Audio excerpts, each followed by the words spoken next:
नमस्कार. आज मी तुमच्यापुढे 3.5 मुहूर्तांपैकी एक म्हणजे बलिप्रतिपदा. जाणून घ्या महत्त्व, कथा आणि शुभ मुहूर्त आणि गोवर्धन पूजा का करतात. दिवाळी पाडवा. राहो सदा नात्यात गोडवा. कार्तिक शुद्ध प्रतिपदा म्हणजे बलिप्रतिपदा. 3.5 मुहूर्तांपैकी एक. बलिप्रतिपदेच्या तुम्हाला व तुमच्या परिवारास मनापासून शुभेच्छा. शुभ दीपावली. वर्षभरातील सर्व सणांमध्ये दीपावली हा सण महाराष्ट्रात उत्साहाने साजरा केला जातो. खऱ्या अर्थाने दिवाळीचा सण नरक चतुर्दशीच्या अभ्यंग स्नानापासून सुरू होतो, पण पाडव्याला विशेष महत्त्व आहे. 3.5 मुहूर्तांपैकी एक म्हणून हा सण ओळखला जातो. या दिवशी मोठी खरेदी करण्याची पद्धत आहे. या दिवशी घरातील एखादी मोठी वस्तू किंवा संपत्तीची खरेदी केली जाते. या दिवशी नातेवाईक किंवा मित्रमंडळी एकमेकांच्या घरी फराळाला आणि जेवायला जातात. यावेळी मिष्टान्न करण्याची पद्धत आहे. एकूणच पाडव्याचा सण मोठ्या प्रमाणात उत्साहात साजरा केला जातो. लक्ष्मीपूजनानंतर आणि भाऊबीजेच्या आधी पाडवा येतो. यंदा 14 नोव्हेंबरला दिवाळी पाडवा आहे. कार्तिक शुक्ल प्रतिपदेला बलिप्रतिपदा असे म्हणतात. ज्याप्रमाणे चैत्र शुक्ल प्रतिपदेस शालिवाहन शके नवे संवत्सर सुरू होते, त्याचप्रमाणे कार्तिक शुक्ल प्रतिपदेस विक्रम संवत्सर सुरू होते. अश्विन अमावस्येला करण्यात येणाऱ्या लक्ष्मीपूजनानंतर कार्तिक शुद्ध प्रतिपदा म्हणजे दिवाळी पाडवा. बलिप्रतिपदा ही व्यापाऱ्यांसाठी आर्थिक हिशोबाच्या दृष्टीने नवीन वर्षाची सुरुवात मानली जाते. लक्ष्मी प्राप्तीसाठी लक्ष्मीपूजनाच्या दिवशी नव्या वह्यांचे पूजन करतात व पाडव्यापासून जमा खर्चाच्या नवीन वह्या सुरू केल्या जातात. व्यापारी वर्ग नववर्षाचा प्रारंभ करतात असे व्यापारी सांगतात. वह्यांना हळद, कुंकू, गंध, फूल, अक्षता वाहून पूजा करतात. या दिवशी मुहूर्ताने व्यवहारसुद्धा केले जातात. उत्तर भारतात या दिवशी गोवर्धन पूजा असते. पुढे आपण गोवर्धन पूजा का केली जाते आणि त्याबद्दलची कथा बघणार आहोत. तर श्रीकृष्णांच्या आणि श्री विष्णूंच्या देवळात ही पूजा होते. या दिवशी देवाला अनेक पक्वान्नाचा आणि मिठायांचा नैवेद्य अर्पण केला जातो. बलिप्रतिपदा म्हणजे याला काही भागात पाडवा म्हणतात. दिवाळी पाडवा पती पत्नीसाठी महत्त्वाचा आहे. नवविवाहित दाम्पत्य हा दिवस पत्नीच्या माहेरी साजरा करतात. त्याचा उल्लेख दिवाळ सण असा केला जातो. या निमित्ताने जावयाला आहेर दिला जातो. घरोघरी सायंकाळी पाटाच्या भोवती रांगोळी काढून पत्नी पतीचे औक्षण करते. पुरुष हे शिवाचे आणि स्त्री हे देवी दुर्गा देवीचे प्रतीक आहे. औक्षण केल्यामुळे पती पत्नी या दोघांनाही आध्यात्मिक स्तरावर लाभ होतो. पती आणि पत्नीमधील प्रेम, आदर आणि निष्ठा याची प्रचिती यातून बघायला मिळते. एकमेकांना भेटवस्तू देऊन संबंध दृढ करण्याचे संस्कार म्हणजे पाडव्याचे ओवाळणे आणि त्यानिमित्त आदरभाव वाढवणे. पत्नी पतीचे औक्षण करून त्याच्या निरोगी स्वास्थ्य व दीर्घायुष्यासाठी प्रार्थना करते. दिवाळी पाडव्याच्या मुहूर्तावर ओवाळताना काही खास गोष्टींची काळजी घेणे महत्त्वाचे आहे. साधारणतः ओवाळणी करताना सोने, चांदी, धातूपासून बनवलेल्या वस्तूंचा वापर करतो. मात्र पाडव्याची ओवाळणी ही केवळ सुपारीने करायची असते. ओवाळणीनंतर गोडाधोडाचे जेवण पतीला खाऊ घालावे. आता आपण बलिराजाबद्दल माहिती व कथा बघूयात. असे म्हणतात की बलिराजा हा शेतकरी राजा होता. हा राजा जनतेची काळजी घेत होता. म्हणून त्यांचं राज्य अजूनही यावं यासाठी ग्रामीण भागात असे म्हणतात, इडापिडा टळो बळीचे राज्य येवो, अशी प्रार्थना आजच्या दिवशी करतात. अशी म्हण रूढ आहे. हा सण मुळात कृषी संस्कृतीतून आला आहे. शेतकऱ्यांच्या जीवनात या दिवसाचे खूप महत्त्व आहे. बलिप्रतिपदेला बलिराजाची पूजा करण्याची प्रथा आहे. पंचरंगी रांगोळीने बलिराजा आणि त्यांची पत्नी विंध्यावली यांची चित्रे काढून त्यांची पूजा केली जाते. अन्नदान आणि दीपदान केले जाते. ग्रामीण भागात आजच्या दिवशी गोवर्धन पूजा करतात. यासाठी शेणाचा पर्वत करून याला दुर्वा आणि फुले वाहतात. श्रीकृष्ण, इंद्र, गाई आणि वासरे यांची चित्रे शेजारी मांडून त्यांचीही पूजा करतात आणि मिरवणूक काढतात. बलिप्रतिपदेविषयी असलेल्या पौराणिक कथांनुसार पार्वतीने महादेवांना याच दिवशी द्यूत खेळात हरवले, म्हणून या दिवसाला द्यूत प्रतिपदा असेही म्हटले जाते.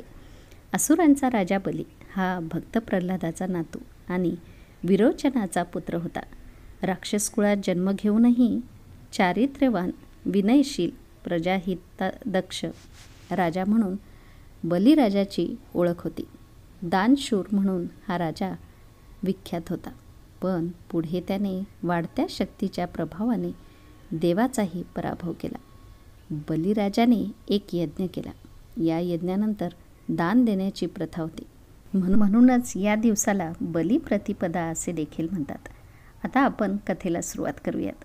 मित्रांनो, बलिप्रतिपदा साजरी करण्यामागे कथा अशी की अत्यंत दानशूर परंतु दान कोणाला द्यावे याची जाण नसलेला बलिराजाला भगवान श्रीकृष्णाने वामन अवतार घेऊन पाताळात पाठवल्याचा हा दिवस. पृथ्वीतलावर दीपावली साजरी केली जाण्यामागे देखील या घटनेचा प्रमुख आधार आहे. बलिराजा हा अत्यंत दानशूर होता. आपल्या प्रजेवर त्याचे खूप प्रेम होते. प्रजेच्या सुखासाठी तो सदैव दक्ष असे. दारी येणाऱ्या प्रत्येक माणसाला जे मागेल ते दान तो त्याला देत असे. दान देणे हा गुण आहे, पण गुणांचा अतिरेक हा दोषच असतो. कोणाला काय, केव्हा आणि कोठे द्यावे याचा निश्चित विचार आहे आणि तो शास्त्रात आणि गीतेत सांगितला आहे. सत्पात्री दान द्यावे, अपात्री देऊ नये. अपात्र माणसाच्या हाती संपत्ती गेल्याने ते गर्विष्ठ होऊन वाटेल तसे वागू लागतात. बलिराजा कोणालाही केव्हाही जे मागेल ते देत असे. तेव्हा भगवान श्री विष्णूने वामन अवतार घेतला. वामनाने बलिराजाकडे जाऊन भिक्षा मागितल्यावर त्याने विचारले काय हवे. तेव्हा वामनाने त्रिपद भूमी दान मागितले. वामन कोण आहे आणि या दानामुळे काय होणार? त्रिपाद भूमी या वामनाला दान दिली तर काय होईल याची राजा बलीने विचारसुद्धा केला नाही आणि तो हो म्हणाला. त्याचबरोबर या वामनाने विराट रूप धारण करून एका पावलाने सर्व पृथ्वी व्यापून टाकली तर दुसऱ्या पावलाने अंतरिक्ष व्यापले व तिसरा पाय कोठे ठेवू असे बलिराजाला विचारले असता त्यावर बलिराजा म्हणाला, तिसरे पाऊल माझ्या मस्तकावर ठेवा. तेव्हा तिसरे पाय त्याच्या मस्तकावर ठेवून बलिराजाला पाताळात घालवायचे असे ठरवून वामनाने तुला काही वर मागायचा असेल तर माग असे त्याला सांगितले. तेव्हा बलिराजाने वर मागितला. आता पृथ्वीवर माझे सर्व राज्य संपणार आहे आणि आपण मला पाताळात घालविणार आहात. केवळ 3 पावलं टाकल्याने हे सर्व घडले. ते पृथ्वीवर प्रतिवर्षी 3 दिवस तरी माझे राज्य म्हणून ओळखले जावे. प्रभू यमा प्रित्यर्थ दीपदान करणाऱ्याला यमयातना होऊ नयेत, त्याला अपमृत्यू येऊ नये आणि त्याच्या घरी लक्ष्मीने निरंतर वास करावा.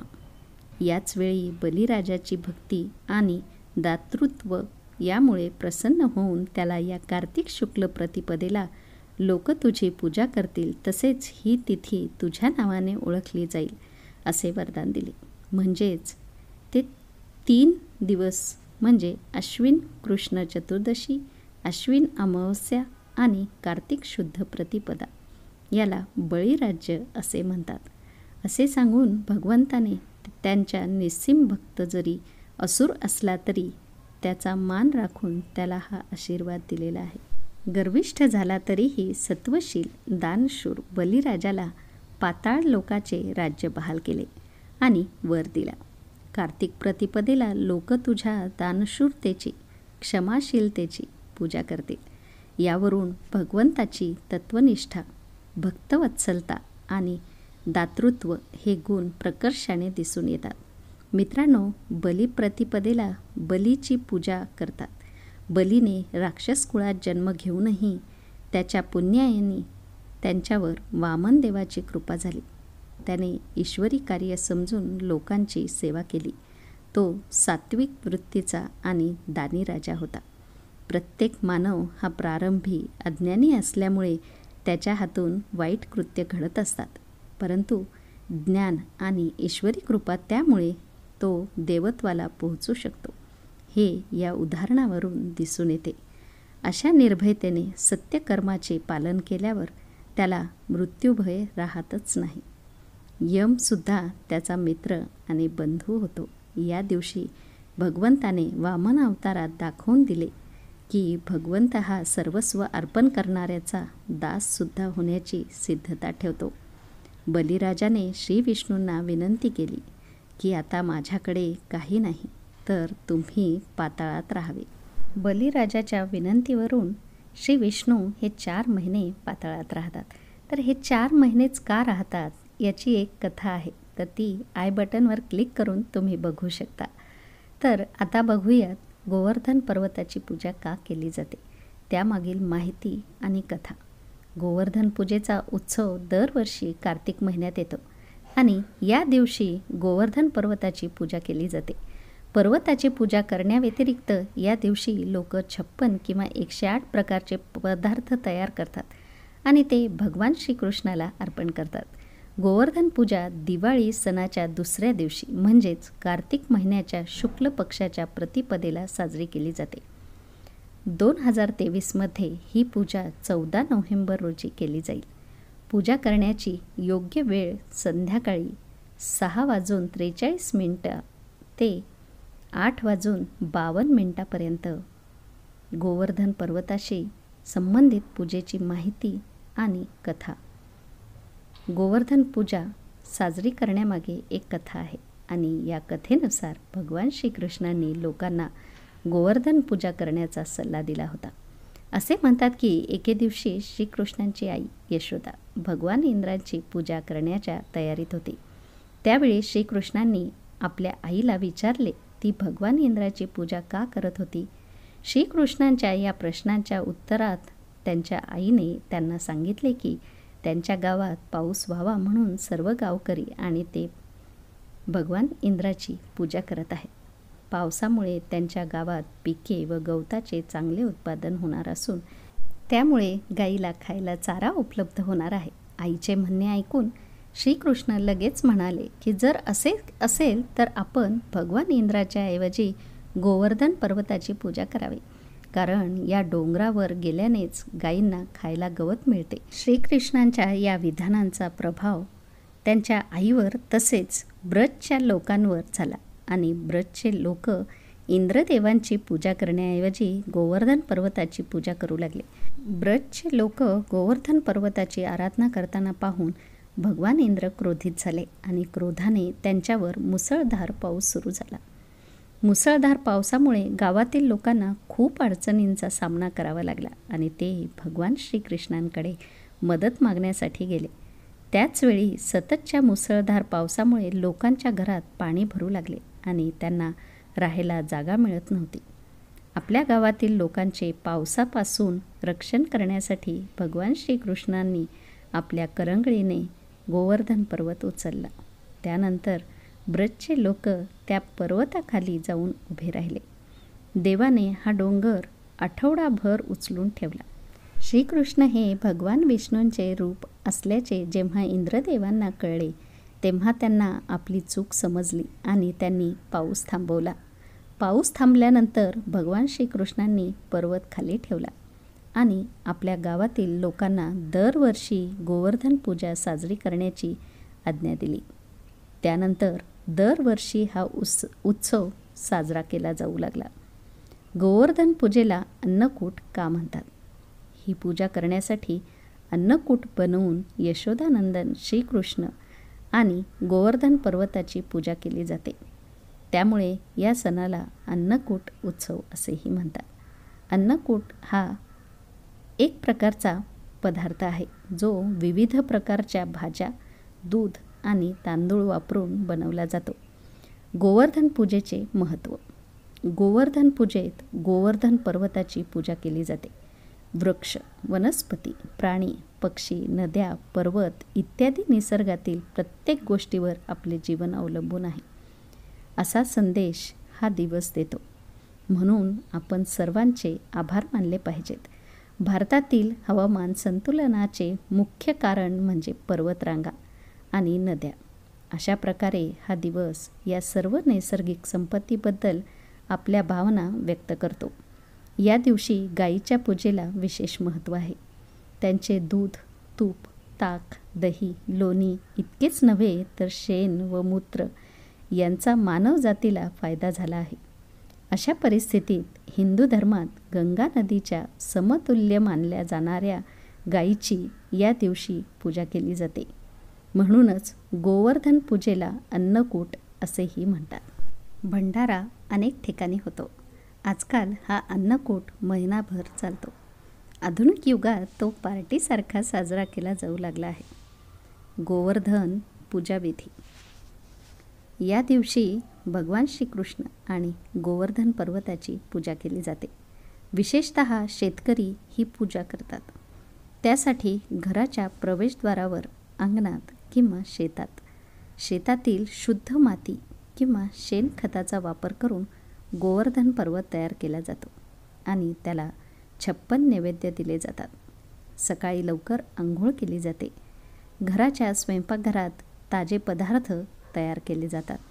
यासोबतच गाय, म्हशी, शेताचे कोठार, बैल, शेतीची अवजारे, चूल इत्यादी शेण किंवा मातीपासून बनवले जातात. या पूजेद्वारे शेती आणि हवामानातील नैसर्गिक साधनसंपत्तीशी संबंधित सर्व गोष्टींची पूजा केली जाते. म्हणून शक्य तितकी तयारी करून पूजेमध्ये समाविष्ट केले जाते. यानंतर पूजा केली जाते. नैवेद्य दाखवला जातो. भगवान श्रीकृष्णांची आरती केली जाते. या दिवशी संपूर्ण कुटुंब एकत्र जेवतात. तथापि भगवान श्रीकृष्णाला नैवेद्य अर्पण करण्यापूर्वी त्यांना दुधाने आंघोळ घालण्यात येते आणि नवीन वस्त्रे परिधानही केली जातात. गोवर्धन पर्वत परिक्रमा. या दिवशी अनेक लोक मथुरा, वृंदावन, उत्तर प्रदेश जवळील गोवर्धन पर्वताची प्रदक्षिणा करतात. हिंदू धर्मात परिक्रमेला खूप महत्त्व आहे. घरातील पूजेपेक्षा या परिक्रमेला अधिक महत्त्व आहे. श्रीकृष्णांनी इंद्रदेवाचा अभिमान मोडून निसर्गाचे महत्त्व समजावून सांगितले. बोटावर पर्वत उचलला आणि रक्षक बनले. अशा बालगोपाळ लीलाधरांना सतशः प्रणाम. आपली संस्कृती महान आहे. गायीचा आदर करायला शिकवले. निसर्गाने दिलेले प्रत्येक अंग वरदान आहे. सर्वांना मान देत, सन्मान देत तो गोकुळाचा गोपाळ बनला आणि रोज गायी चरायला घेऊन जायचे. ते देवाचा अवतार होते, पण माता गायीची सेवा करत असे. हा सण एवढा मोठा आहे की त्यामुळे निसर्गाचा आदर वाढला आहे. चला तर मग ह्या निसर्गाचा आजपासून आपण पण सन्मान करूयात. सर्वत्र प्रेमाचा सुगंध पसरला. आनंदाचा दिवस आला. देवाकडे माझी एकच प्रार्थना, सुख समृद्धी लाभू दे तुम्हाला दिवाळी पाडव्याच्या खूप खूप शुभेच्छा. तुम्हाला जर ही कथा आवडली असेल तर नक्कीच लाईक आणि शेअर करा. आणि हो, RD स्टोरीजला सबस्क्राईब करायला विसरू नका. पुन्हा भेटूयात उद्याच्या गोष्टीमध्ये.